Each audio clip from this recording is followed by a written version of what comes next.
Oh, God. You dirty little liar. I'm sorry, I can explain. Explain how you forgot to invite us to your party? Janice, I cannot stop this car. I have a curfew. You know I couldn't invite you. I had to pretend to be plastic. Buddy, you're not pretending anymore. You're plastic. Cold, shiny, hard plastic. Curfew, 1 a.m. It is now 1:10. Did you have an awesome time? Did you drink awesome shooters and listen to awesome music and then just sit around and soak up each other's awesomeness? You know what? You're the one who made me like this so you could use me for your 8th grade revenge. God, see, at least me and Regina George know we're mean. You try to act like you're so innocent. Like, oh, I used to live in Africa with all the little birdies and the little monkeys. You know what? It's not my fault you're like in love with me or something. What? Oh, no, she did not. See, that is the thing with you plastics. You think that everybody is in love with you when actually everybody hates you. Like Aaron Samuels, for example, he broke up with Regina, and guess what? He still doesn't want you. So why are you still messing with Regina, Katie? I'll tell you why, because you are a mean girl.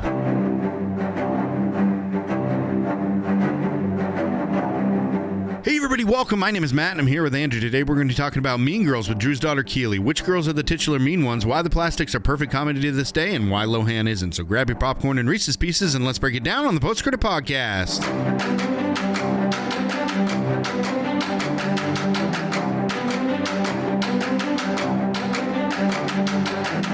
Yeah, but we've lived so many places, and That's why Karen is so universal, because everybody can recognize somebody like that. it's just to me, we've lived so many different places in this country and you know in the world really,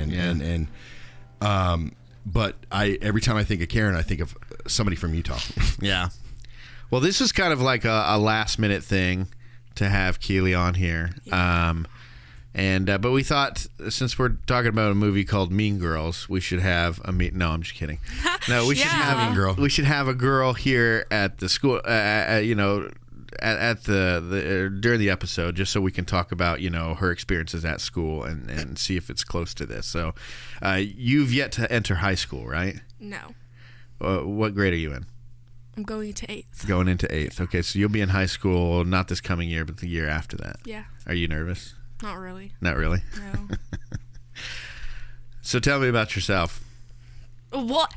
I like horror movies. Like? Huh? Horror movies. You like horror Yeah. movies? Mostly horror movies? Is that why? Because Coraline's kind of got a little bit of undertone. No, That is- it's got a lot of undertone. If you've actually seen the movie, it's pretty dark. It's a cartoon horror Yeah. movie. Well, right? it's a claymation actually. Yeah, okay. actually. My bad. Yeah, Stop motion. Stop motion. There Yeah, you there go. we go. Stop But motion. I mean, it's kind of dark. If you really watch it, it's pretty spooky. It's not something for Little kids. little kids. Even though she was watching it as a little Yeah, kid. it made me cry the first time I watched it. Yeah. And then ever since then, you were just like, must watch the movie. Yeah. That traumatized me.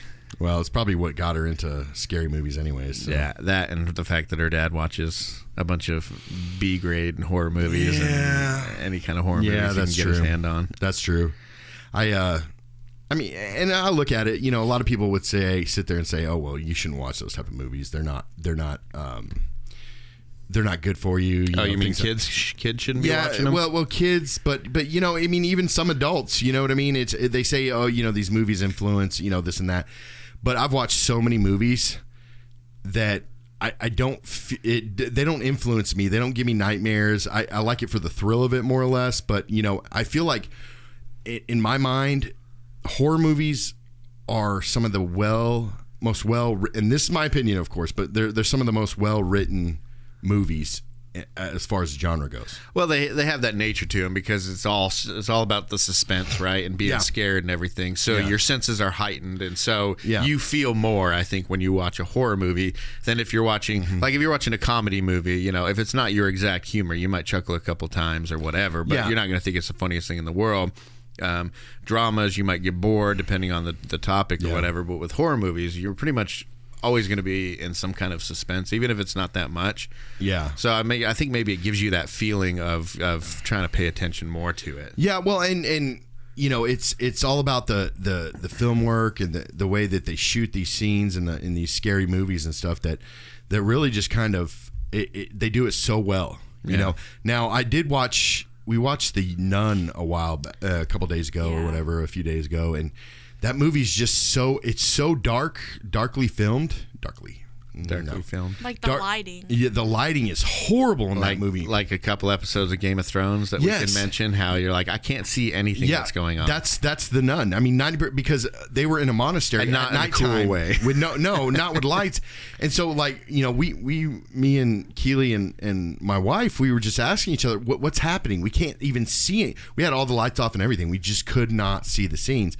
But again, going back to with scary movies, they're just so well done that you're engrossed in it. You know what I mean? It's not something you get distracted from easily, because you got to pay attention, because a lot of times you might miss an important scene from it, where you're watching an action scene and it's like, I can look away for a minute here or two, because that car's going to explode. Unless it's speed, and then I don't stop watching it all. Oh, yeah. Well, all right. Well, let's get into this. Have you known any mean girls in your life, Yes. Keeley? You have? Yes. Would you consider yourself a mean girl? Or maybe at some point in your life you have been one? I'm not a mean girl at school. Everybody thinks I'm mean. No, just with her little brother. Why do they think you're a mean girl? Know.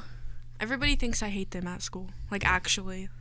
So maybe it's more one of these, you're because you're an introvert, right? You're not like this person that explodes unless you're around people you feel very comfortable with.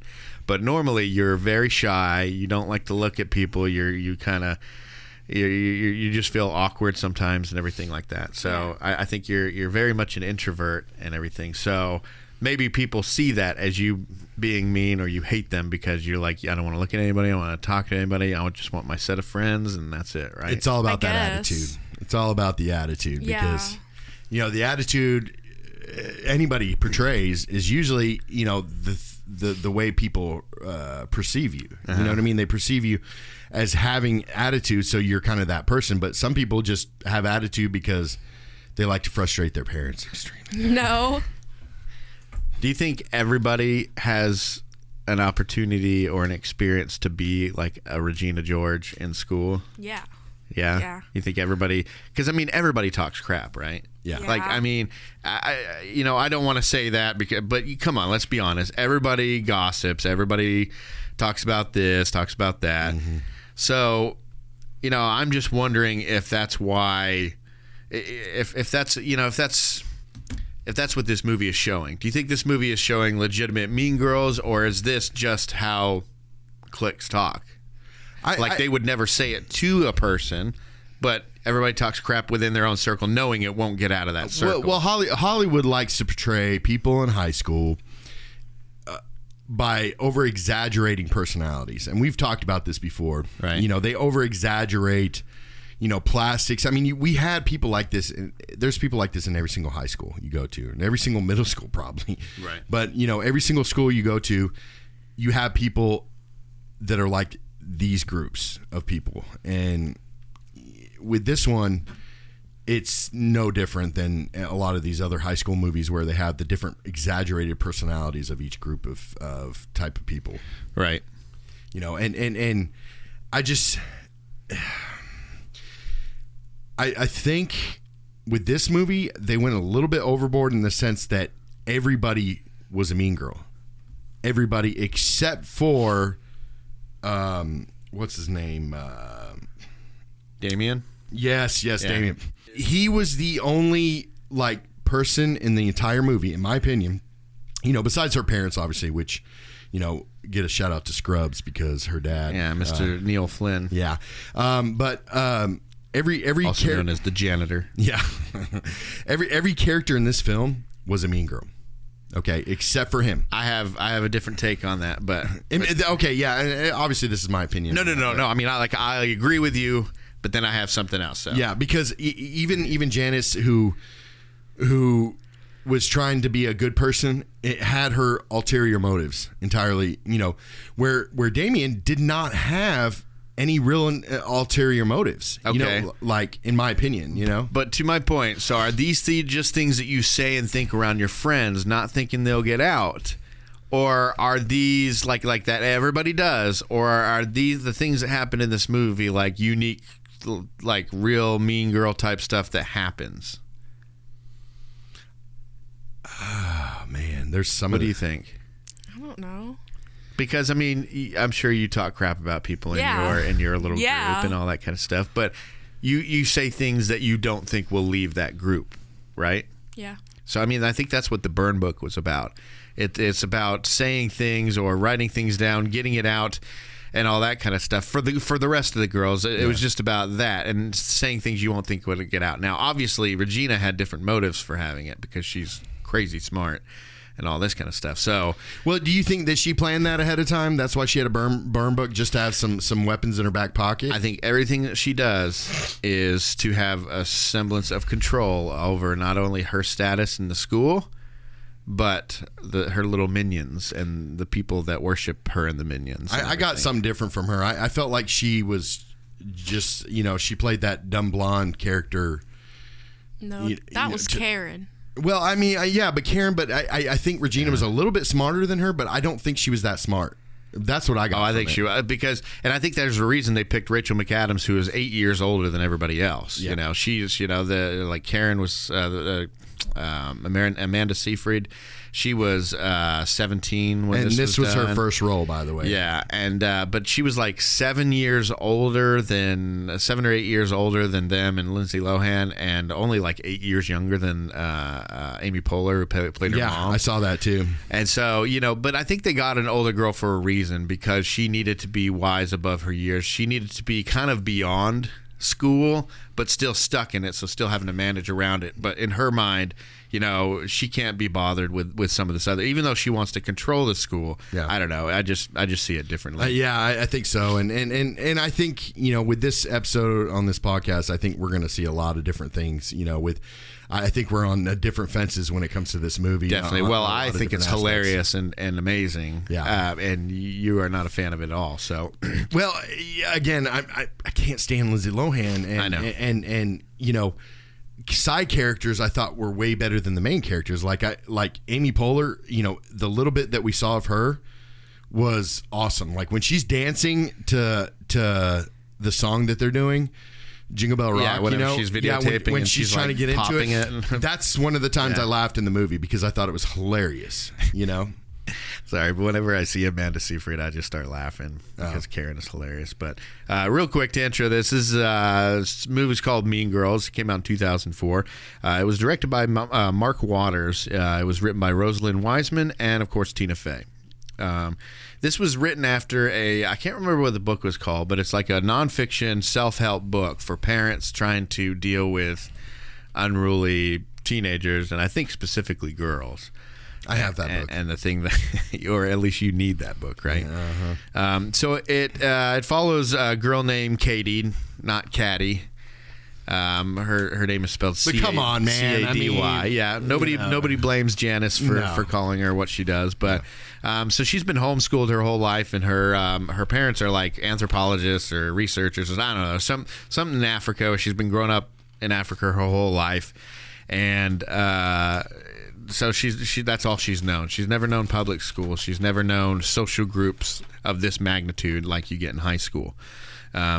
So her mom finally gets a tenureship at a college, so they move back to the States, and she has to start going to school. And so you get your fish out of water story with somebody that has basically might as well be an alien from another planet in a human body, comes to school and tries to act normal, tries to figure out what the social hierarchy and what her status is and everything. So that's basically where we're at. She meets a couple friends, Damien and Janice. They're the what are they called? The art group or something like that. I don't know. What is that? Something. Like art geeks. Or art something. geeks, yeah, or something like that. That's what Regina calls them, or is it Regina or the other one? Regina. Gretchen. Yeah. I laugh when Damien has the ham on his face, and he's like Sloth in the Goonies, like Rocky Road. Janice and Damien are my favorite parts of these movies. They're great. This movie. They're fantastic because, I mean, they're the typical outsiders that love being outsiders and have no stakes in being popular or whatever. And as much as they say it doesn't bother them, Janice sure does have a lot of rage for Regina. Now, going back, you find out that Regina and Janice used to be friends in middle school, and then Regina got a boyfriend, and suddenly things kind of went haywire, and basically Janice became like, artsy type student, I guess is what they would call it. The dark hair and kind of almost goth looking. Yeah. But And so, anyways, her and Damien, since they're at the bottom of the ladder, they have no problem accepting, Katie, Caddy, however you want to call her. And they kind of teach her the ropes about what the school is, all the different groups of the school. Now, they straight up give her a map. Would this movie be allowed to be released nowadays? No. With the groups, how they're segregated into Asians, the smart Asians, the hot Asians, or whatever you call it, and as it goes around the lunchroom, you see like all the black people are sitting at the same table, all the white people, all the Asians are sitting at the same table, and so they call it out like it is. I mean, and what's is kind of ironic because Tina Fey is such a liberal person that, but then again, you also get she's a genius when it comes to comedy. I'll give you that. Okay, I just don't like her acting. Her writing is phenomenal. This is the first movie Tina Fey did too. Mm-hmm. And you don't like Tina Fey's acting? As a screenwriter for a movie, because I think she was doing stuff with Lorne Michaels on Saturday Night Live, writing for Lorne Michaels. Well, yeah, but I mean, this is the first time she was acting in a movie, is what I meant. But she, I don't know. I think she's pretty funny. I think she's a really good actress too. I know you didn't like Date Night and some of the stuff that she's been. I like in. Steve Carell in Date Night. Yeah, that movie's just. I mean, that dude, and even Mark Wahlberg in Date Night was hilarious too. But have you ever watched Saturday Night Live? No. You don't watch any kind of like sketch comedy shows? No. She loves The Office though. Yeah. No, okay. Yeah, and she likes Brooklyn Nine-Nine, right? Yeah. Yeah. This is one of those rare movies that come from like Saturday Night Live. Though the difference between this and the others is that it didn't come from an original sketch that was on Saturday Night Live. But I mean, you have the writer, you have like 4 different actors: Tim Meadows, who was in The Office, yeah, Amy Poehler, Tina Fey, and there was another one. Her mom. That's Amy Poehler. No, Anna Gassier. Oh yeah. Okay, yeah. Katie's mom. That's right. Katie's mom was in on Saturday Night Live. Yeah. So I just want to start out by saying that, and this is to continue on because I broke it so we can introduce everything. Yeah. But going back to what you were saying, as far as everybody's a mean girls, I wrote down here, there are a few mean girls throughout the movie and stuff. And I wouldn't say every one of them are mean, but most of them are mean. The point of the movie is to show that girl culture is toxic, is horrible, and it needs to change. That's what Tina Fey, has always put out there. It's like, we are being awful to each other. Why are we being like this? And if you notice, none of the guys disagree. All of them got along pretty much with each other. I mean, guys have their own problems and stuff, but when it comes to like the girl issues and the social hierarchy and arguing and all this kind of stuff, guys are clueless. We just like, man, that seems to be a lot of drama that goes on. Girls will just look at us like, are you kidding me? Right? Is that true? Yeah. Do you feel like you have a lot more drama between your girlfriends than some of the guys that you know? Yeah. Yeah. Like what? Give me some examples. I don't know. Yeah. Open up. Yeah, give them some examples. I don't I'm going to hear know. about this too. People just annoy me. You're annoyed very easily. Yeah. She's literally annoyed by everyone. She's literally Regina. Yeah. In her early years. I don't know. Kind of more like Amanda Siegfried's character, I would say. Who's that? Janice? Are you a Karen? Oh, Karen? Okay, yeah. I think you just proved that you were a Karen. The fact that she fell into that trash can is something that Keeley would Caddy. do. Or that's Katie, though, that fell Was into it the trash Katie? can. Yeah. Because it flashed real quick, and I was just like, wait, who is that fell in the trash can? But that's That was her. in the trailer, too. That's yeah. her. Yeah, you fall into the trash can.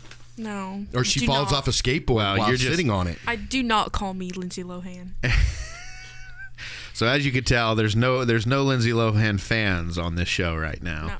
No. So there's Mean Girls, right? You know the Mean Girls, but I think the title that said, like, they're all mean and everything, but the title that says Mean Girls, I think that they're talking about specific people, and I think the people that they're specifically talking about is Katie and Regina, because Katie eventually becomes the Mean Girls, and I don't think that Karen and Gretchen are Mean Girls. They're not. Do you agree? Yeah, they're not mean. Because, I mean, the one thing that I saw that was slightly shady that they did in the movie, besides all this little scheming and stuff, which really Karen's not a part of, but is whenever they called the girlfriend of the guy that Gretchen used to date when they were at the mall, and was like, said, this is Planned Parenthood. We have results and stuff. But that was Regina that did that. Yeah, I know. But right after that, once they hung up, the other two were laughing. They're like, that was great, So that's like the only slightly like meanish thing that they do the whole movie. But for Karen, she's just dumb. So she does, she's just happy to be where she's at. I think she's very pretty and everything, and that's how the hierarchy works there at the school. But and Gretchen, she doesn't know any better. Whenever she gets up and stands up at the end and says, I can't help it if people like me because I'm so popular. It's like she doesn't mean that in like a bitchy way. That's how she really sees things. And she doesn't see that there's something wrong with saying it like that. Well, here's where I disagree. That burn book told me that they're just as guilty as Regina. I'm sure Regina filled up most of that burn book, but both of them literally filled up the burn book as well. So did Lindsay Lohan's character. They might have helped or whatever, but I can't see Karen really filling out anything in that. Gretchen might, but probably spurned by probably encouraged by Regina, like, hey, put this in the burn book. And that's why I think that Regina has that, so she could do what she did at the end. Now, I don't think she was ever planning that, but she always has like some kind of power over the other plastics or whatever you call it. Yeah.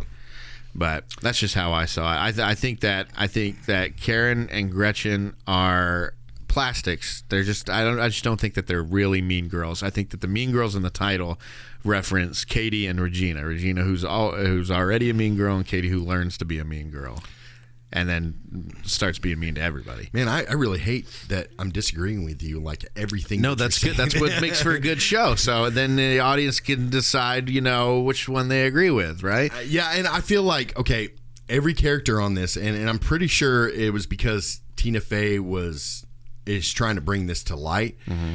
But in all reality, as far as the women on this film, she was the only one that wasn't necessarily a mean girl. You know what I mean? But who wasn't Tina Fey, her character, the teacher. Well, and I think that they're just talking about adolescents. Yeah. Well, and then if we're looking at it that way, I think every single person in that school is a mean girl. Sure, and mean girls everywhere, different things like that. But I just think that the ones that, you're gonna have that everywhere, but this movie is putting a spotlight on a particular pair of real nasty girls, which ends up being Katie and that's how I always saw it.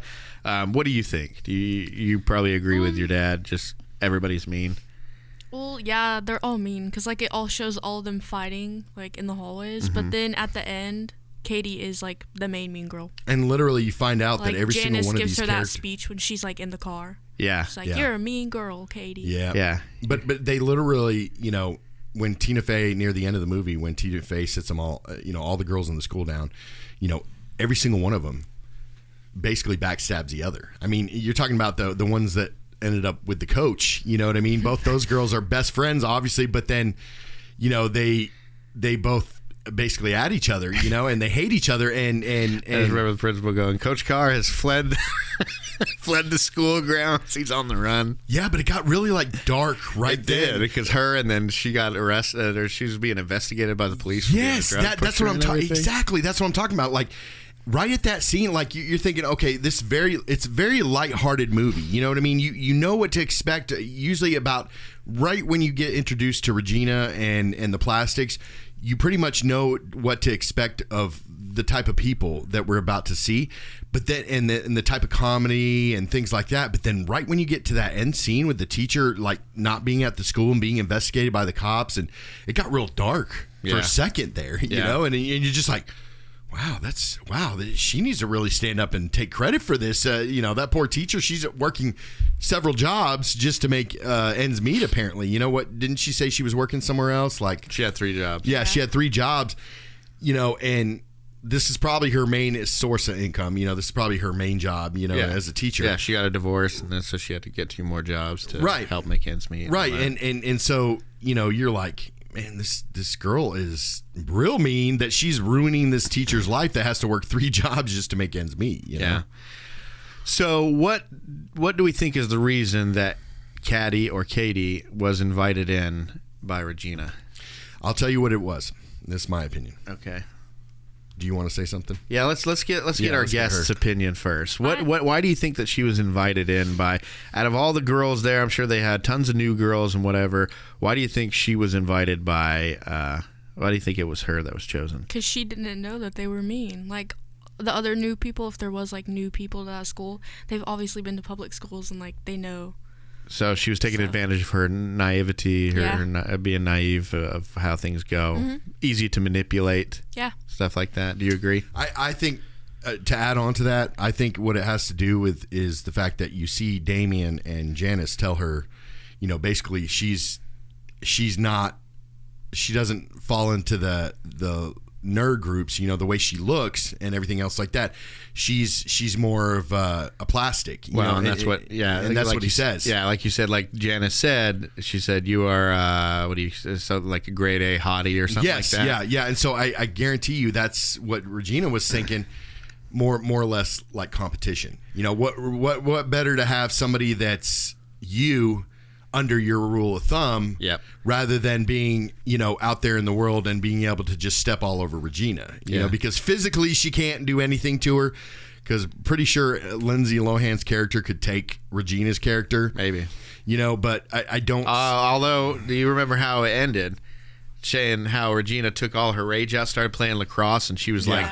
She was a beast out there on the field. She was but this girl grew up in like Africa in a little bit not cozy situation. I think it'd be a pretty good fight between the two. But I agree. I think Katie's invited in because Regina is whip smart and she understands the upset to the balance that Katie brings that Regina has set. You know, she set a balance. Katie comes in. She's very attractive. I don't know. But you know, she's apparently very attractive in this movie. And she's new, naive. She's something fun. So yeah, Regina understands that. Like if I don't get this chick into our group, then you know she's gonna be. You know she's a beautiful girl. You know she is competition to us. Yeah. So I have to get her onto the group so I can control her, or else she's gonna basically make this entire group, you know, null and void and upset the whole hierarchy of the school. Yeah. So, you know, because she has everybody under control, you know, especially like Gretchen, you know, when Gretchen was saying, like, you know, even if you think you like a guy, and she pauses and she looks at Regina and she's like disgusted and she like looks back, she's like, you may be wrong. You know, basically saying, you know, I like this guy, but she said I was wrong in liking it, so maybe I'm wrong. Yeah. But she's just really pissed that Regina's kind of controlled that aspect of it.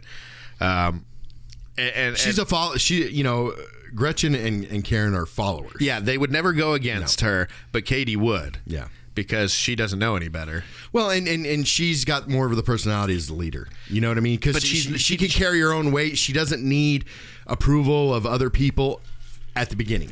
Okay, at the beginning and the very end, she doesn't need approval of other people. And she doesn't understand social consequences. Right. And so that's what Regina, that's a lot of the reason why Regina brought her under her wing, too, because she knows that, you know, the way she looks and the way she acts, she's got to be able to take control of that or else, you know, it's going to take control of her. Yeah. Obviously, there's a lot of symbolism in this. They call her the Queen Bee. She has a tiara, you know, and she's got her little what is that, the little neck frame on and everything. Oh yeah, she's like her really the brace after she got hit had by just the bus flowers attached to the neck. Yeah, she did her own, and then she got you know, the crown for the bit. Anyways, how much of that crown was there? Did you notice that? What did I say to you? He was like, there's like when we were watching. Pieces. I was like, she kept on throwing out more and more pieces, and I'm like, how many pieces of crown is big? But I was wondering about that. I was like, this is nuts. But not only that, Regina, Regent, you know, it's Latin for queen and all this kind of stuff. So, I mean, a lot of symbolism with all that kind of stuff. But Janice also called her a dictator. And, you know, you can tell how she, you know, as a dictator, she sees this new threat coming in. And she makes moves to make the threat inert, you know, make it non-threatening and all that kind of stuff. So I just thought there was some really cool things with that. But so one thing I wanted to talk about was only one thing. Yeah, well, I want to talk about a couple things, but you know, I think the 4-way call was hilarious. That was I actually like that. I got that because I was like, you know, I think as an introvert myself, I'm not as bad as my daughter, but at her age I was. Really, I don't remember. Well, me and you never really hung out when we were kids, though. Well, we never hung out when we were teenagers, really. Like, when we were kids, we kind of had to. Not really, though. Even then, you had your own people in Scouts. You had your own people in school and everything. I remember our childhood, like, we've never been as close as we are now until we were in about our 20s. Okay. Late teens, early 20s. Okay. But besides then, it was always, you go and doing your things. I went and did my thing. So I wasn't sure. So you were out a lot like that. I was a lot like that, and one of my fears, and to this day, it's still a fear of mine. And my wife pointed this out to me, but I constantly check my phone when I'm having a conversation, especially if I'm talking about somebody else. You know what I mean? So I'm like constantly checking my phone, turning it on, making sure it's not on at the time. So I felt that when they did that.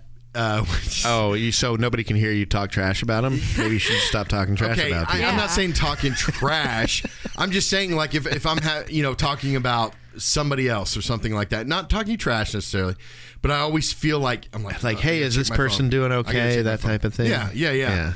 But let's just say it's that. Let's say it's the nice one. But it's weird because I have that fear. Mean girl. Yeah, I have that fear. Yeah. I have that fear, and to see that it come to light on this movie, wearing that four-wheel, so retarded. Wait, who's retarded?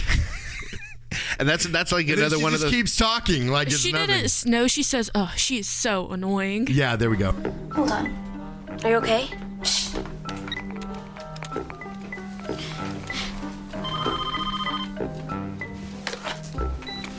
Hello?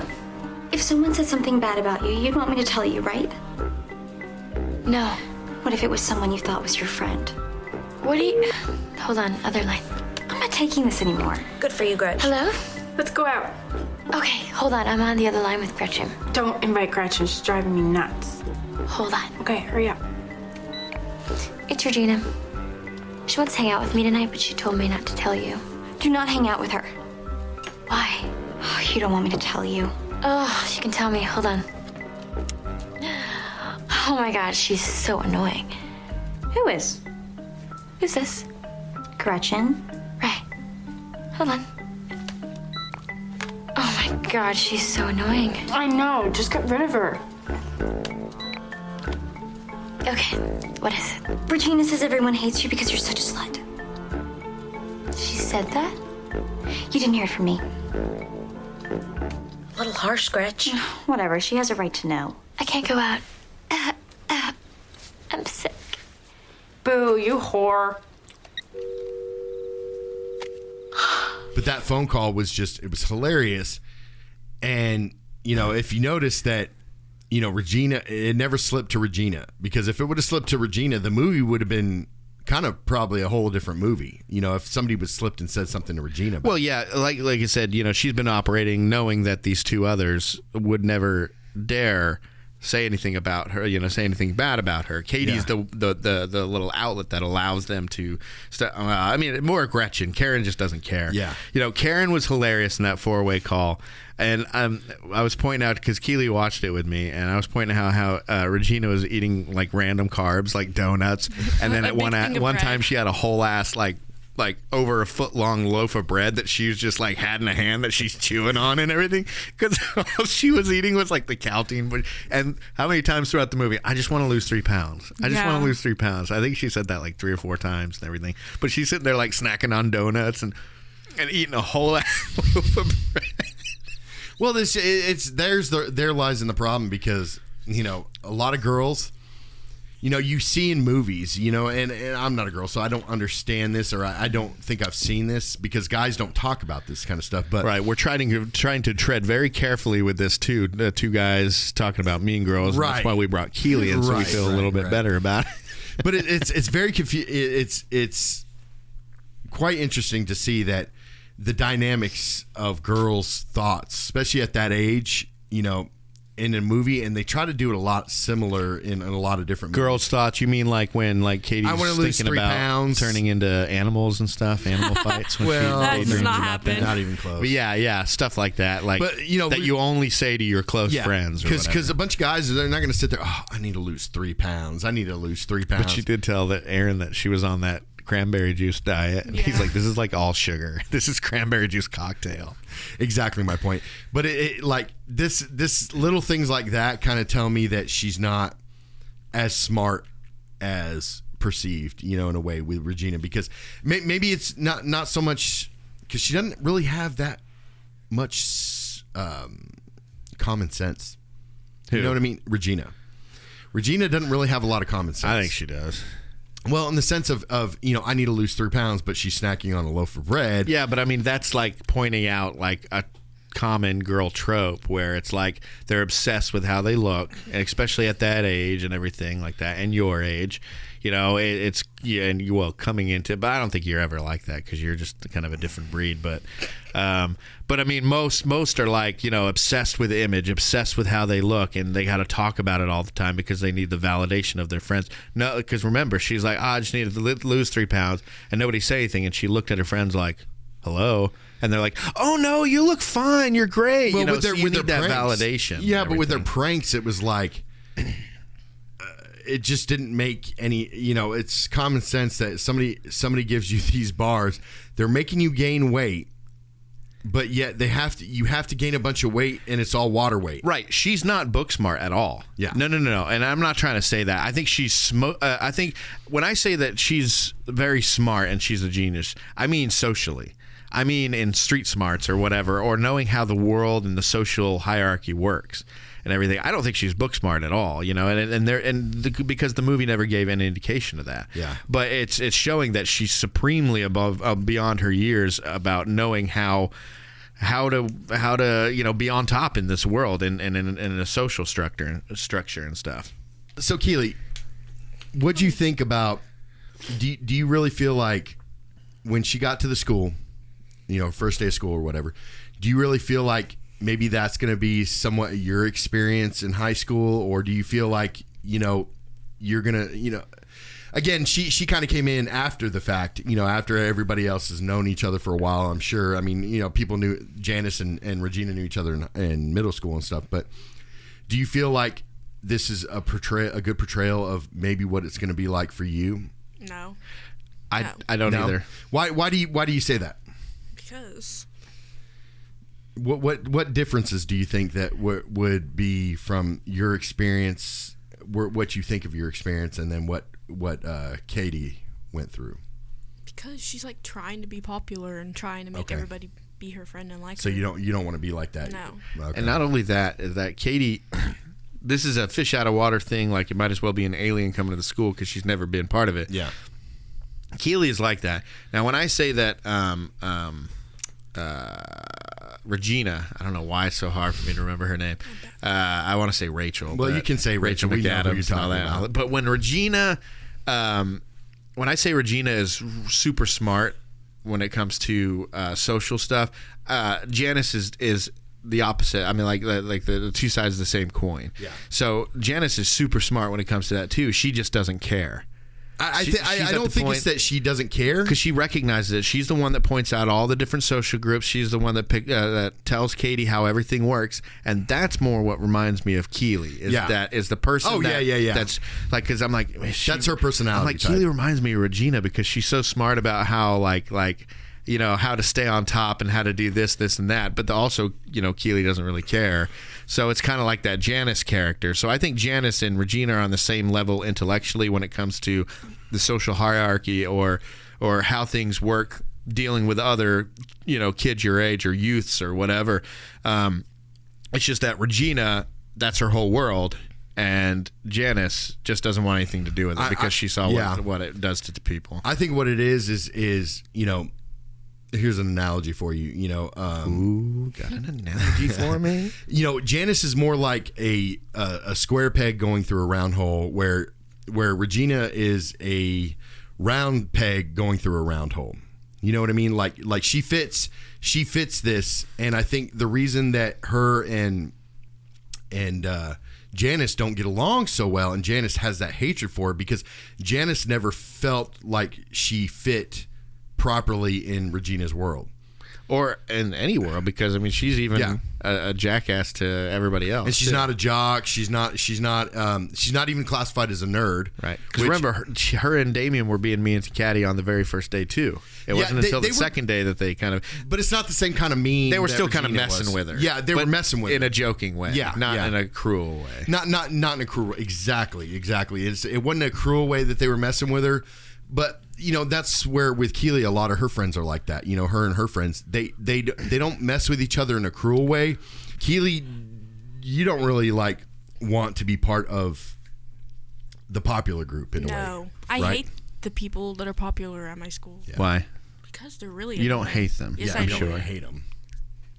Let's just go with you dislike them very much. I dislike them very much. There we go. It's like, stop putting words in my mouth. When I say hate, I mean hate. I'm her dad. I'm allowed to do that. I know. So, well, here I got a question for you both, and I have an answer for this, but I want to see what you think. Why was Caddy able to get one over on Regina? Like how did she I got kind of dethrone Regina? How did Regina let that happen? Basically, I got my reasoning for that. I'm gonna let you go ahead. All right. So why do you think? So to explain, why do you think that Regina? Because Regina seems like this person that's always got a sense of control over everything, keeping things in line of how it needs to be, the hierarchy and everything. How do you think that she let Caddy get away with this and get dethroned? I don't know. You don't know. No. You don't think about these types of things. I'm asking more like story-wise, character-wise, and Keeley's like, I'm just here to talk about, mean girls in school. Yeah. No, I don't know. I mean, what do you think? I think she became her. I think Caddy, to defeat Regina, she had to become Regina. Uh-huh. She had to become like her. She had to, down to the fact that she was going after her ex-boyfriend, ex-boyfriend, whatever he was, because he went through 3 different phases with her. He was broken up with her, then he gets back with her, which that was a jerk thing to do. I mean, well, if you remember, they had the sabotage plan, and it wouldn't work at first. It wasn't working because Regina was too smart, and she was, let me do this with Aaron and everything like that, and I'm gonna, put Katie in this spot where she has to make a choice now, and if she doesn't make the right one, then she'll be ridiculed. If she does, then she'll be under my thumb. And but it wasn't until she fully became Regina that she was able to take her down. Okay, what I think is it started to work before she became Regina. Because I agree with you, she does become like Regina at the end, or Caddy does before she goes back to being herself and everything. She does become that person, but Regina was falling for that stuff beforehand. Remember, first of all, the sabotage stuff wasn't working. They tried to do these different things. They tried cutting holes in her shirt. It ended up just starting a trend and everything. And Janice was getting pissed about it. And I'm sorry, high schools would not have allowed that to happen. All of the clothes they wear. But what I think happened is that as soon as first of all, they had that secret of Gretchen's that what's her name was cheating on Aaron and everything with Regina. But I think it's, she fell for it when she let her guard down. Yeah. Because, I think Regina, usually is a certain way, but when somebody like Katie comes in or whatever, she puts her guard up and it's like, okay, I got to manage this situation. But she let her guard down because after the whole, she got Aaron back and Katie's like, oh, I'm not mad at her. No, it's all good and everything like that. It all kind of settled back down, and she let her guard down because she thought, okay, now I have Katie in the group. She's one of my plastics, and she let her guard down, thinking that she was like Karen and Gretchen, who would never even think of trying to go against Regina. I'm going to put her name up on the wall right here. Well, my thing is I don't think, this is where I disagree with you on this, I don't think that she ever let her guard down until the end of the movie. I do, because when she was sitting there just like when Katie was telling her, oh yeah, it does this, and then she's like, I'm putting on all this weight, how is it gonna make me lose weight? She goes, oh well, it's water weight, it makes you bloat because your body's running off of water right now, which makes no sense and everything, and then you'll drop all the water and then you'll just have muscle. And she's kind of just like, okay, but she's not like really that stupid, but she's letting that's what I'm saying, trick her into these things. And you can't say that, in my way of thinking, you can't say that she is incredibly smart but also gullible at the same time. No, but I mean, she brought her this face wash that was just a normal face wash, even though they put foot cream in it.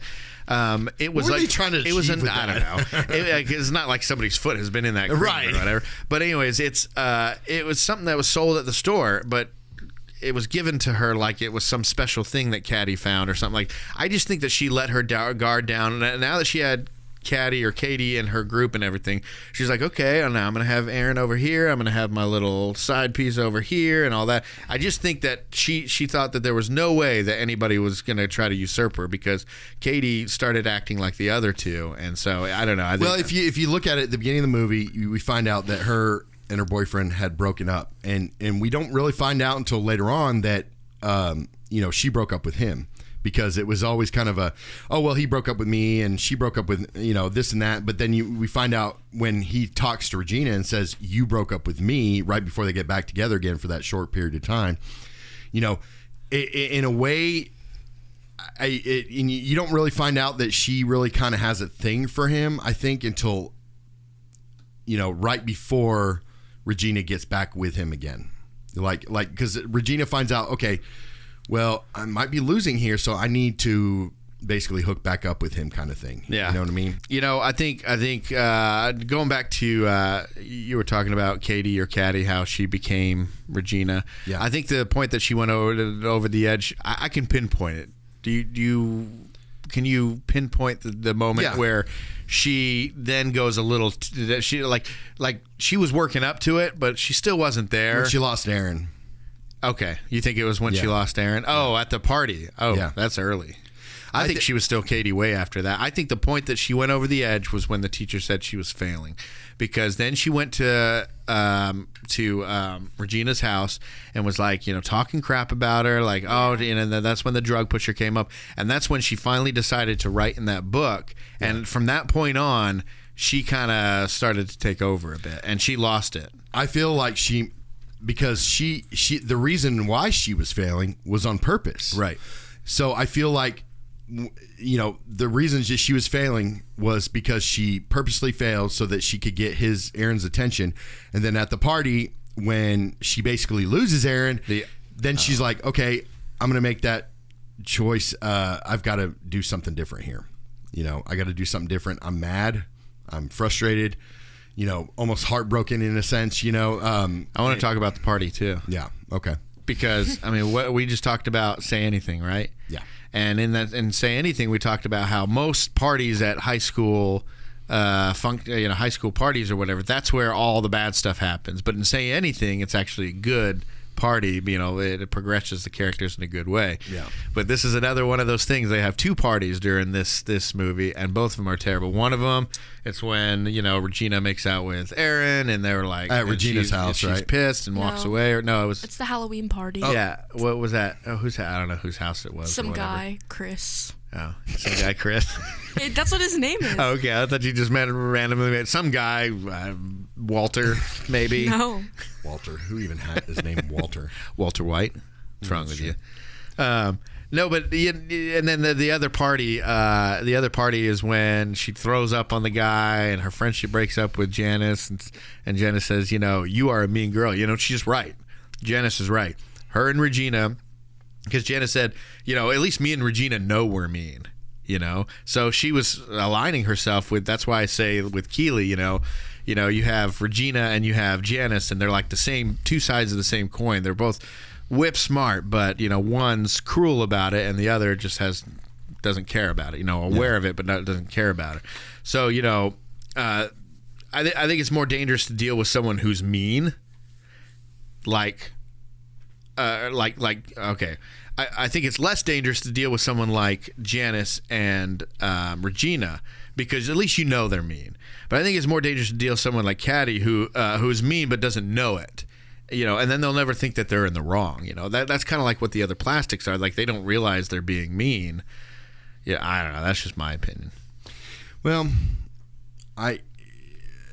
yeah, they might be oblivious to it. I think, the plastics are probably oblivious to their outside world, because they really are. I mean, they're oblivious to anybody else that goes to that school, really. I mean, they really have no interaction. I mean, it's just passing by interactions, with these plastics.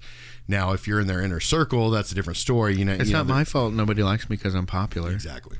So, do you think that they're aware that they're mean, the other two plastics? Do you think they're aware that they're being mean, or do you think they're just kind of like, no, they don't want to lose their status, so they just kind of go along with everything? Yeah.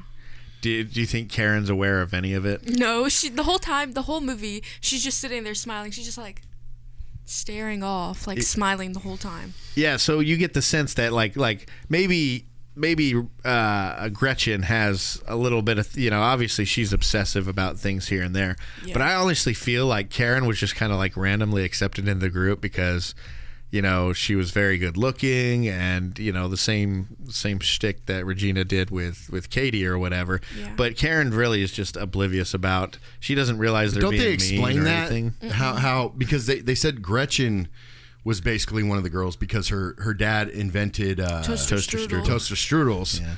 Which, whatever. I mean, that's such a random thing. But, there's got to be somebody that invents toaster strudels, so why not her dad? Yeah, I guess so. But, that's why she was in the group. You know what I mean? And it just probably the class of people that are in this group is probably more or less the reason, they're together. That reminded me, like filmmakers just finding some random thing that people can invent or whatever. It reminded me of Romeo and Michelle's when they said they invented Post-it yeah, stuff, and then they're like, no, I thought the same thing. And then Janine Garofalo or whoever it was like, no, that was blah blah blah blah blah, and they're like, oh crap, I didn't think anybody would know who made Post-its. Yeah, and as being plastics, they're all the same. They really are, and as far as they have a little bit of difference in personalities, but all in all, they're pretty much all the same person.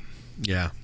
And then we have at the end when Regina puts herself in the burn book after she's finally had her, the last straw. She puts herself in the burn book, turns it into the principal, makes copies of it, and just throws them all over the school. And then it's just so epic watching her stand at the top of the stairs with her arms crossed as the camera zooms out and you see all this chaos unfolding, everything that she's done and everything. I mean, did you really notice tell she's the queen? She had that thick paper, right? She had the printed off paper or whatever. Mm-hmm. But some of them she was able to throw up in the air, and then some of them she just took right out and stuck it on the wall. It's like, were they all sticky? Were all the pieces of paper sticky? I don't know. Maybe it's it was a movie. Do what? Maybe it was just like a movie thing. We actually have a saying for that on this show here, because it's just a movie, but this is called the Rachel question, because your mother tends to ask these questions. Oh yes, she does. She's like, "Why did it do that? Why did it do that?" And I know that you guys don't listen to the show and everything, but we have is that the Rachel moment of the show? Yeah. We call it the Rachel moment, and it means like it's just something that happens. Like if it didn't happen, then you wouldn't have a movie. It's like, well, why did that happen? Well, because if you didn't, you wouldn't have a movie. It's just something that you have to accept. We do call it the Rachel moment on our show. Yeah, it's those moments that you have to accept and just move on with. Yeah. Like, okay, this is a thing. Let's move on. It's not that important, but it's It's a Rachel moment. It's a Rachel moment. It's a Rachel moment. Yeah. So, some standouts. Neil Flynn, the janitor, is not a mean girl. Okay, he didn't even know what grounding means. He's awesome. They were in that movie for a total of probably 3 minutes. The entire movie. I mean, that's what I'm saying. I'm saying like the main core. Do you wish your dad didn't know what grounding means? Yeah. I wish we lived in You want to be grounded like he grounds his kids, right? Yeah. Yeah. When's the last time I grounded you? Really? She's all yesterday. No. Yeah, exactly my point. Yeah, but you have like other punishments. Yeah. I think instead of grounding, it's okay, you got to go clean something. Go clean. No, clean the kitchen. It's take her phone away. That is what grounding is. You see what I mean? It is grounding. Yeah.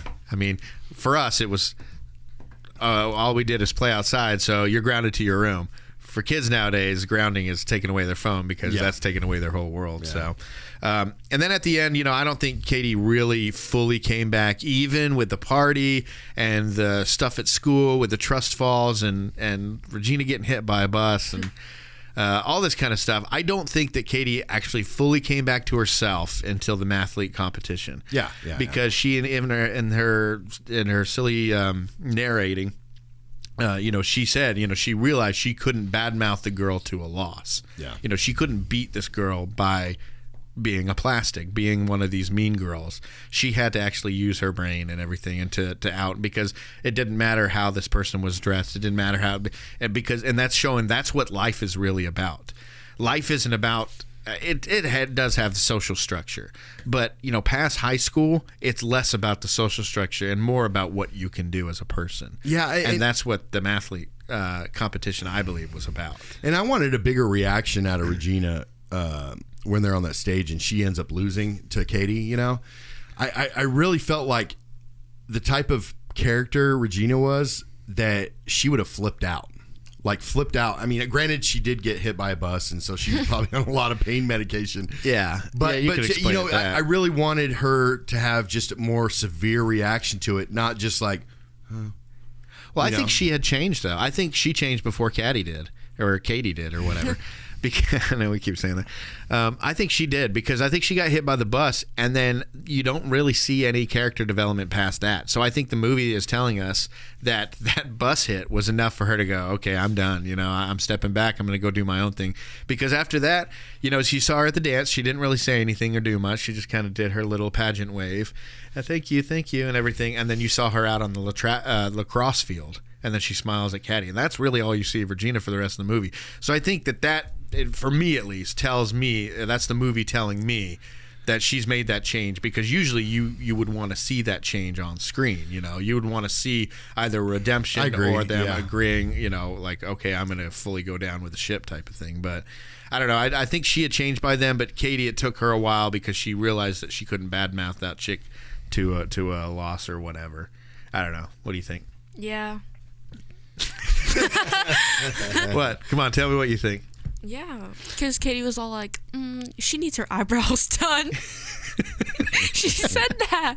But what about Regina? Do you think that the bus hitting her kind of changed everything for her? Yeah. Or do you think it was more slower after that? I don't know. Yeah. I think she was just like, oh, I'm just going to make Katie look like she wrote this book, and then she just didn't care after that. Yeah. Yeah, because, I mean, she'd already been knocked down and everything, and I think her social status had already been messed with. And they all got knocked down. All the plastics got knocked down, including Katie. And they all did during the fight, really. Yeah, and they all got knocked down a peg or two. And, a lot of these, that whole moment, I didn't like the moment where Tina Fey stepped up, because her character throughout the whole movie was just very kind of a mess, awkward and a mess, and for her to step up like that and just be very clear in speaking and basically came up with this genius plan to talk to these girls, I kind of felt like that wasn't her character. That was more Tina Fey talking, and like you were saying earlier about that Tina Fey wanted to put this movie out to have girls spotlight, stop being so awful spotlight that situation, that problem. And I felt like this wasn't, when she's getting up talking to the girls, where Tim Meadows has her go up there to talk to the girls. That wasn't her that wasn't the teacher. That was Tina Fey talking. Okay, so to make it make sense in the world, I would say, it's showed at the beginning of the year that she is going through divorce and she's a wreck because of it. But through it, even though she's going through all this stuff, she's still going to be like, no, I'm going to push you, Katie, because I'm a pusher. Yeah. And she helps her to be. So I think maybe part of that was her finding herself again, the teacher finding herself again. Yeah. And in doing that, she seemed happier throughout the rest of the movie. Like she was finally able to be like, you guys are awful to each other. That teacher behind Tina Fey that would raise her hand with the students was the one that was holding the principal's shirt. Yeah. Well, with not even having. Keeley's like, why is he holding a shirt like that? Yeah. With having just a straightforward, face, the teacher's raising her hand on the questions too. Oh yeah, that made me laugh. How many have? The funniest part of that the whole raise your hand part was, okay. And whenever she's like, I don't think some of us should be here. She's like, okay, how many of you have felt personally victimized by Regina George? And they all raise their hand, and the principal is even like, raising his hand. You know, he actually broke his arm before the filming of this. Yeah, his wrist or his arm or something. Yeah, like and that. that's why instead of having what do they call it? Carpal tunnel. Carpal tunnel syndrome. He actually had broken his hand before the filming of this movie, and they wrote it into the movie where she's like, "Yeah, I went through this divorce and everything this summer." He goes, "Oh, my carpal tunnel back," and she's like, "I win." I love Tim Meadows' acting in general. Like he was weird though because he's him in Brooklyn Nine-Nine, right? Yeah, because he's like, "Yeah, all right, settle down now." Like nothing, something came out of nowhere and made him go, "Hey, settle down now." You know, like he didn't like it. And Tim Meadows can do comedy so well that he does it with such a straight face, and the things he comes out with is like somebody like, you know, anybody that you know that would just come out with, you know, that straight face comedy. You know, a lot of British comedies like this. You know, they without laughing and thinking they're hilarious, they say things so sarcastically and funny that it just makes you laugh so hard, and it's like not even the funniest scene in the movie, but it is. Tim Meadows is hilarious. Like when he's in Brooklyn Nine-Nine, right? Mm-hmm. He's a cannibal in Brooklyn Nine-Nine, but he talks about it so nonchalant that he's a cannibal. You know, he's talking to Jake, and he says, "I only go after children that are helpless." You know, with straight face. And you know, Andy Samberg, who is the total opposite type of comedy than Tim Meadows is. Yeah, just like because he's outrageous. Right. And Tina Fey's a little like this too with her acting, you know. And who knows, she might have got it from Meadows, but Tim Meadows does such a good job when he's doing his comedy because he's so natural at it. Except when his little guest spot in The Office, because he just played like a normal part. It was cool because you got to see Michael Scott like impress Jan in that moment when they went to Chili's. My baby back, baby. But that's what I'm saying. He's like an everyday comedian, like an everyday man type comedian. He's got a lot of dry humor where he can sell the humor with straight face and everything. So, real quick, do we want to talk about any quotes? Any quotes that we like from the movie? You can't sit with us. You can't sit with it. You can't sit with us. Or Karen, you want to go to Taco Bell? She goes, "You want to? If you need to de-stress, do you want to go to Taco Bell?" No, Karen, I can't go to Taco Bell. Could you relate with a carb-only diet? Could you relate with that? In my youth, I'm going to go to Taco Bell. In my youth, I'd say in the last 5-10 years, I've gotten off Taco Bell. Well, 5 years, I've gotten off Taco Bell now. But yeah, I used to be huge into Taco Bell like that. Go over to a few. There's what we mentioned before. I'm sorry that people are so jealous of me, but I can't help it. And I'm just reading these because this is such a quotable movie. Yeah. Let's see. It's like I have ESPN or something. My breast can always tell when it's going to rain. Oh, when she does that whole thing at the end when she's the weather girl. I mean, it might be raining right now. It might be raining. She said it's a 33% chance that it's currently raining. And the fact that as she's getting pouring down. That you mentioned that too, right? Ex-boyfriends are off limits to friends. That's just like the rules of feminism. Get in, loser, we're going shopping. That's a huge one. Yes. When Damien said, "That's why her hair's so big. It's so full of secrets." What was that one with the ham on his face? No, that's when he was acting like Sloth, and he's like, "Rocky Road." And he's been in some of these teen movies before, hasn't he? Hasn't he been in a couple of them? I want to say he has. You could keep going with your quotes. The Damien guy? Yeah, I got to look that up because he I swear he's been in some other teen movies. And well, there's also you want to do something fun? Want to go to Taco Bell? But it's for you, Glen Coco. You go, Glen Coco. That one has become a hugely famous one too. And that guy that played Glen Coco wasn't even supposed to be on set that day. So I thought that was pretty interesting. Oh. She doesn't even go here. That's a huge one. Yeah, that was so random. She's sitting on the stage and just talking, and they're like, "Do you even go here?" No. And she talked like Drew Barrymore. But I want to show my feelings. She had like a lisp and everything. She kind of talked like Drew Barrymore. Yeah. Whenever she's like, "You're a mean girl," and they drive off, and he's like, "But I want my pink shirt back! I want my pink shirt back!" Yeah. He yells at her. Real quick, going back to that, do you think that they were really like cut off, done with her? Do you think that they thought she was lost at that moment, Damien and Janice? No, I don't think they cared enough. Their ultimate. Sorry, I want to hear. I want to hear what Keeley said before she forgets. Because she gives her like her art thing that she drew of her caddy, Damien, and whatever. I said caddy. Caddy, but that's what says it to me. Is that I think that she's so pissed that Katie is going this way, but I don't think she thinks that she's lost. I don't think that Janice thinks that Katie is like lost to the plastics. She's calling her. She's saying you're a mean girl, all this kind of stuff. But then she threw that art with her. I think that she still had hope that she'd stop being that way or whatever.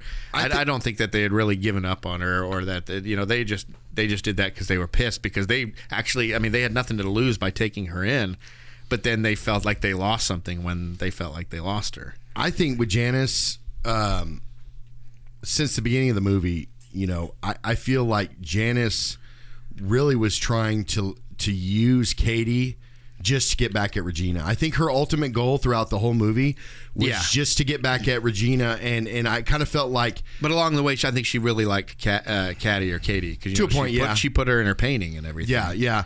And I agree with you on that. I just think that, her ultimate goal, and the only thing that she could see past, was just trying to get Katie as a weapon against Regina, and so I felt like she probably couldn't.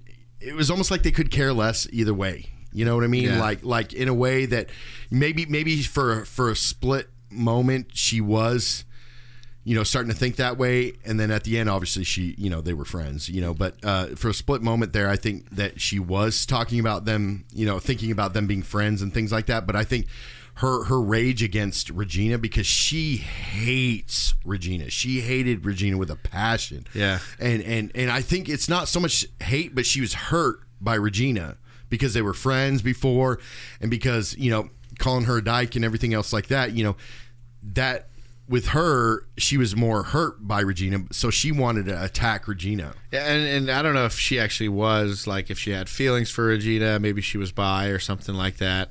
I don't know. I know she was dating the Kevin dude, the mathlete, by the end. Kevin G. Yeah, Kevin G. She was dating Kevin G by the end. So I don't know. Maybe she did have feelings for Regina back then, and she got mad when she got a boyfriend. Maybe that was true. I don't know. I thought it was funny that they both, Damien and Janice, kiss each other. Yeah, they're like, no, don't like it. They literally said, ooh.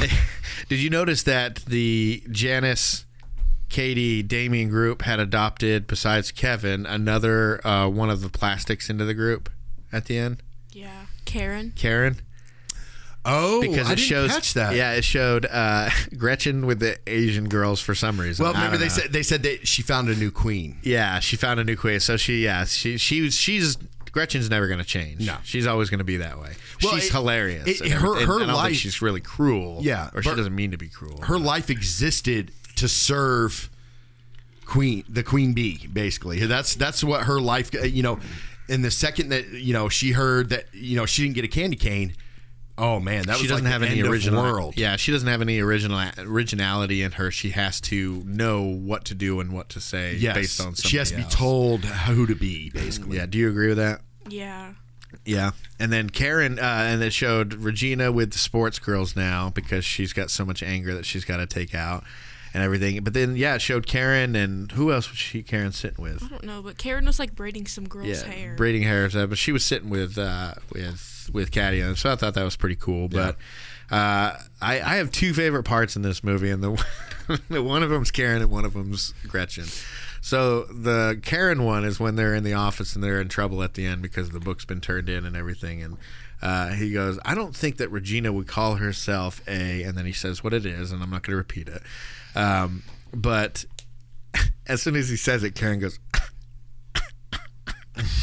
he just starts laughing. I don't know why, but just that part gets me every time. The way she just she can't help it. She just thinks it's so funny. And it's so inappropriate, but she just starts laughing. And then the other part is when Gretchen is finally getting left out. Because I honestly think that it was Regina's plan to replace Gretchen with Katie. Well, yeah. I mean, you see when they're doing the dance, she's all, I'm always on your left. Yeah. And she says, get over, move over. And move not only over. that, but then when they were on the phones, she didn't want to be on the phones. She wanted to go out. She called Karen when they're on that 4-way call or whatever. Regina called Karen's like, hey, let's go out. And she goes, don't invite Gretchen and all this kind of stuff. So I think that but whenever Gretchen stands up in class, remember? And the Caesar poem. Why should Caesar get to stomp around like a giant while the rest of us try not to get smushed under his big feet? What's so great about Caesar?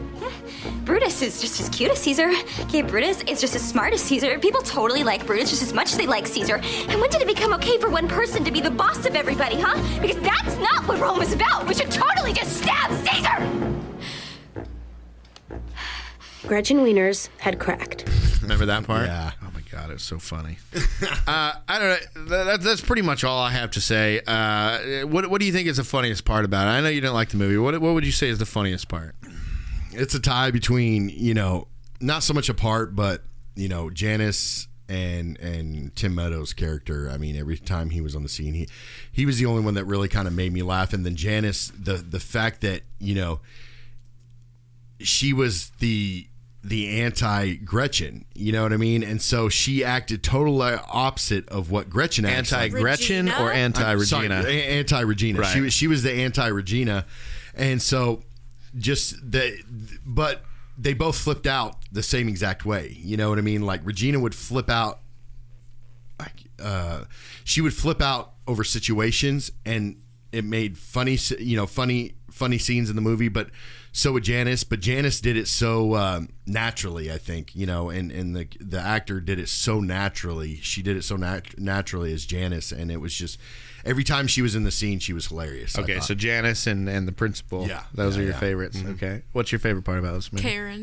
Karen? Yeah. You think she's your favorite part and she's the funniest? Yes. Yeah. Karen and Gretchen. What do you have any things in particular that made you laugh? Any scenes? When Karen's talking about her cousin, when she's like, but he's my first cousin.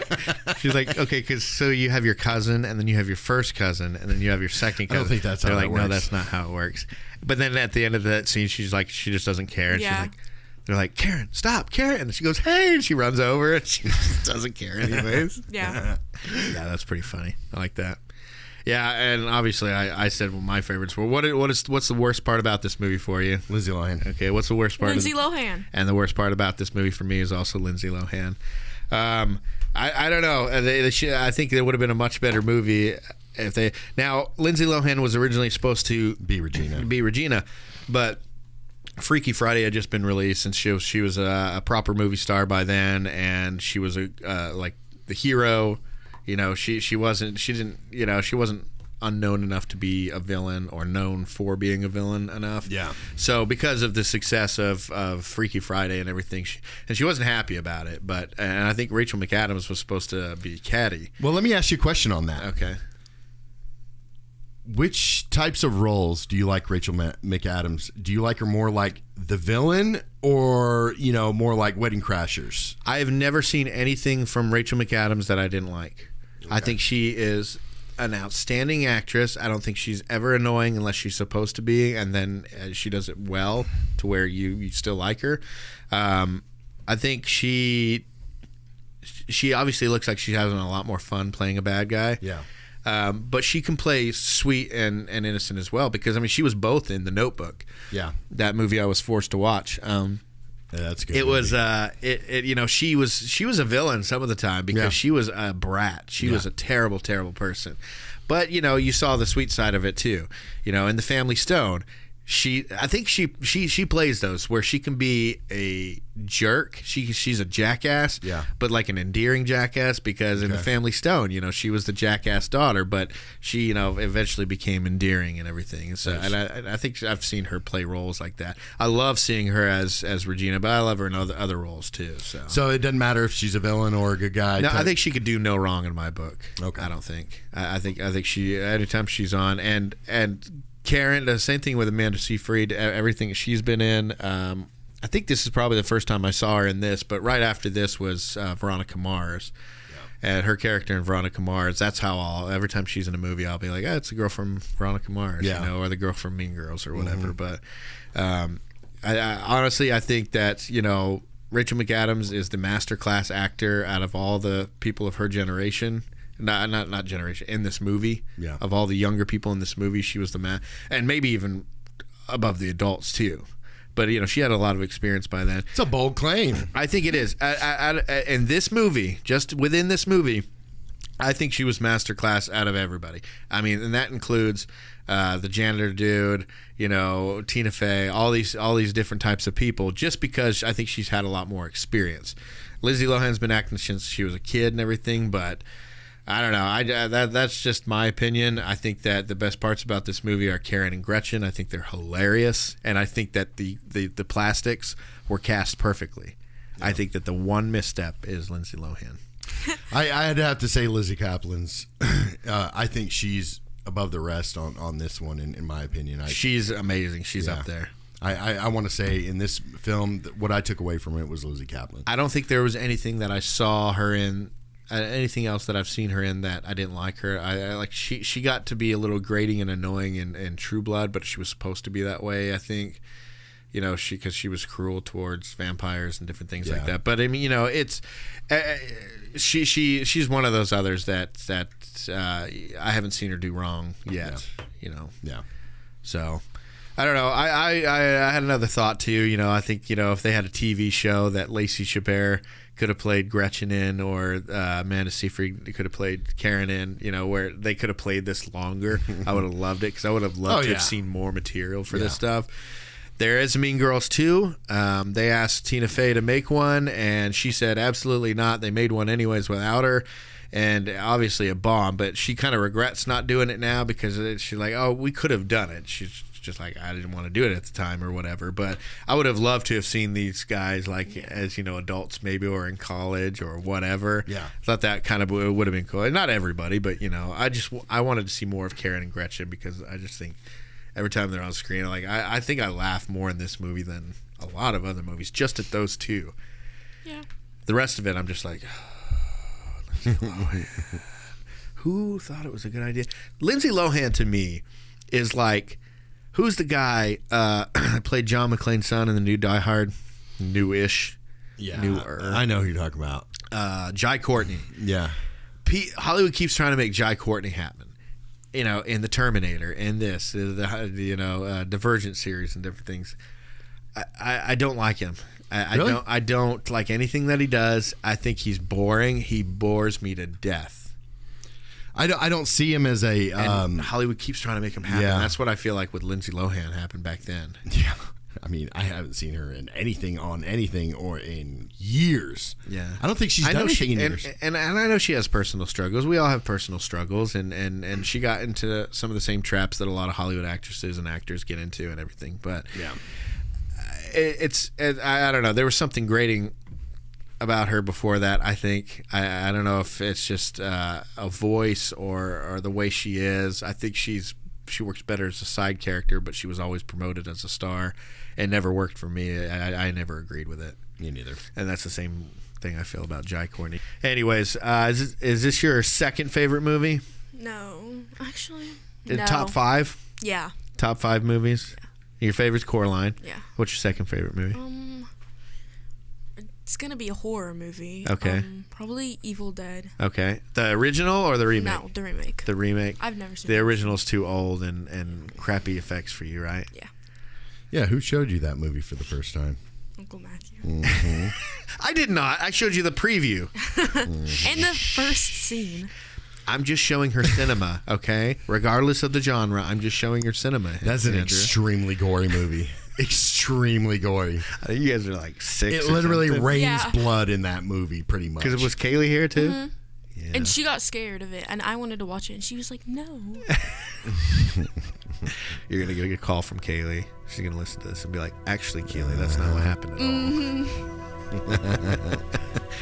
All right. Well, if you guys want to get a hold of us, we're on all social media as The Post Credit Podcast. We have a website. It's www.thepostcreditpodcast.com. Our email address is thepostcreditpodcast@gmail.com. We're also on YouTube. Our all social media is The Post Credit Podcast, except for Twitter. We're at The Post Credit. You guys can find us there. But do you have anything else you want to say about this? This is a terrible experience for you, wasn't it? I can tell it was a very terrible experience for you. What do you want to do next week? I think we already talked about it. We shouldn't mention it though. Yeah, let's keep that one that we talked about. That you Yeah. texted about, and I was like, let's put some more time into it. Yeah. It's another funny one. Yeah, that one. I'm down. It's gonna be a good movie. It is. I love It's that movie. it's cheesy depending on how you look at it, but it's just a fun movie. And as our audience should know, we like fun movies. Yeah, and one of the characters in the movie happens to be one of our One of the characters or actors? actors. It happens to be one of our favorite actors together. I think both of us. He's on our list. I wonder if we're talking about the same thing, because there's 2 or 3 people in there where I'm like, they're amazing actors. I mean, in this, it's just a schlocky comedy movie. Yeah. But who are you talking about? It's all right. I like the other one. No, but he's one of our like favorite characters. Or favorite actors. I mean. Yeah, he's really good. But and I'm just gonna say it, and people can Just guess. do it. But I like Sam Rockwell better. Really? He's in my top 10 favorite actors of all time. Are you kidding? He's amazing. In The Green Mile, when he played that psychopath and everything, he goes from that to playing different comedy bits. He's definitely on my top 10, but I love him as an actor. And in this movie, he's just as funny as he always is and everything. But anyways, we'll let you guys know on social media what we're gonna do. So One of our favorite actors. yeah, I like that person Alan too, but Rickman. I like Sam Rockwell. Alan Rickman. Oh, now they're gonna know. Now you just put those 2 actors together. I thought that's what we were doing. All right. Well, we appreciate you guys listening, and we'll see you next time. And throw me a bone.